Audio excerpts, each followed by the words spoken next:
Today was the day that teacher leaders woke up and started their final preparations for the leadership ambassadors to arrive.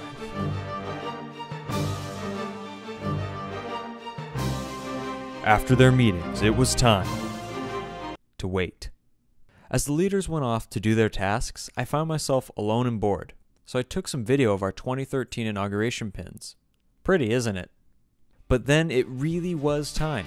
Like a floodgate had opened, ambassadors began to arrive for registration.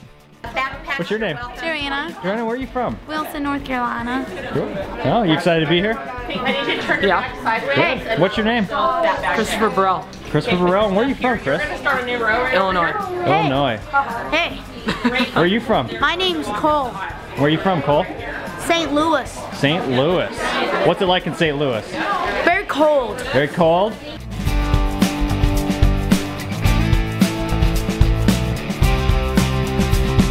I had the chance to talk with one parent whose daughter was a first-time leadership ambassador. Well, I've heard about people, and I have people to people, and I have friends who have children who have participated in programs in the past. This is our first time participating, and I've always heard good things.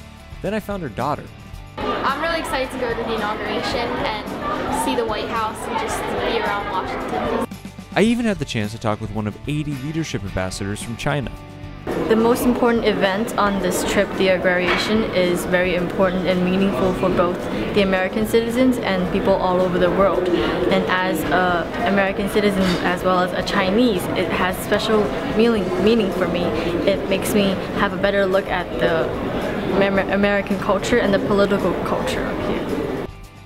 Ambassadors had the chance for games and icebreakers, getting to know each other and start new friendships. By the end of this program, some of them will be inseparable, having made a great new friend in such a short time. After a delicious dinner, it was time for our guest speaker, Kenneth Walsh. Mr. Walsh is the chief White House correspondent for U.S. News and World Report, and has been so for every president since Ronald Reagan. He has been doing this longer than anyone before him, and is the only person to ever receive both the Aldo Beckman Award and the Gerald R. Ford Prize for Distinguished Reporting on the Presidency. I had the chance to ask Mr. Walsh a few questions.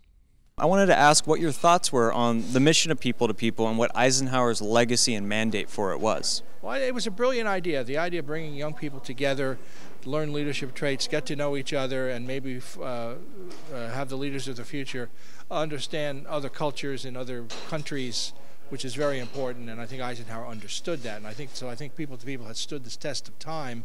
And having spoken to many People to People groups, I'm always just remarking how great the questions are. What sort of advice would you give the students that you spoke to today in terms of becoming a leader and just general advice for life?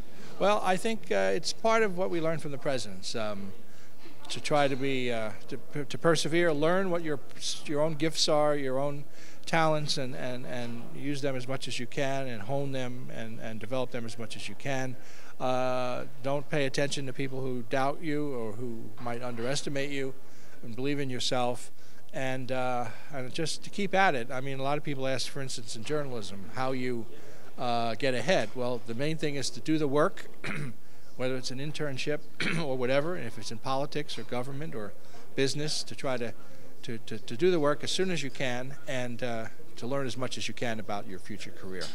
So now we've got our Ask Me Anything question, and I've already been called out on Facebook for mispronouncing a word in my last episode. So if I mispronounced this name, I'm really sorry. I'm trying my best here. This question comes from Derek Eggleston, and he's asking, which modern presidential administration has been the most transparent, and how have they done so?